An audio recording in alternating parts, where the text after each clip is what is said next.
Now, to the United States, and let's move on from talking exclusively about the debate and get to is Joe Biden going to stay in the race? As you know, past 24 hours, he spent it with his family at Camp David. Now, the family, unsurprisingly, turned around and told him, you've got to stay in, Joe. They also did a photo shoot with Annie Leibovitz. So they have no interest in jumping out. Instead, amazingly, they are blaming not Joe Biden, not themselves for exposing Joe Biden, but the people around Joe Biden. They are, and I quote, privately trashing his top campaign advisors, blaming them for the president's flop on Thursday. What about them blaming themselves for exposing the weakness of their husband, father, or, if the kids are old enough, grandfather? They're also cracking into the CNN moderators. Remember, the CNN debate in the studio with the mics cut off in June was the Biden campaign's idea. Additionally, Biden's campaign staff are getting angry at CNN about how the debate was run, according to several people familiar with the conversations. Their complaints were lengthy, including that the moderators should have fact-checked Trump more often, that Biden was not told which camera he'd be on when not speaking, and that the makeup staff appeared to make him too pale. This is pathological gaslighting. And all of his problems will not get better. He will only get older, he will only get weaker, because that happens to all of us.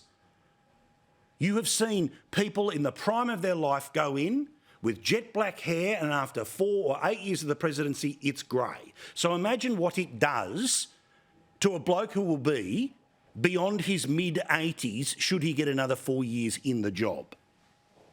But unbelievably, all of the people who are afraid of upsetting the Biden family are all coming out now publicly and saying, nothing to see here.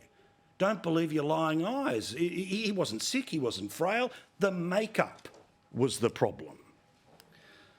There are, of course, many members of the media who often think of themselves too much as participants rather than commentators, but still, a broken clock can be right twice a day. You know, Democrats want to lecture Republicans for putting party over country and how they've been enabling of Donald Trump. Can Democrats really sit there and say, you know, this is not about whether you think Biden can win the election. He might be able to win the election. It's not because he's Joe Biden. It's because he's not Donald Trump. The real issue is he telling the truth about whether he can serve a full 4 years? And again, part of the nonsense is, oh, the polls, you know, our internal polls are much better than everything else that's being said publicly. Well, as you know, follow the data. More than 70% of people say that he should not drop out of the race. Why? Because they watched what 80 million people watched the other day.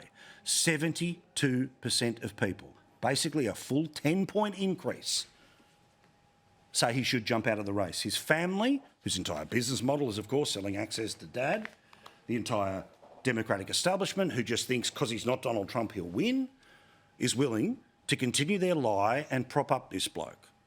Whether it works or not, we'll all find out together, but it is pretty ridiculous.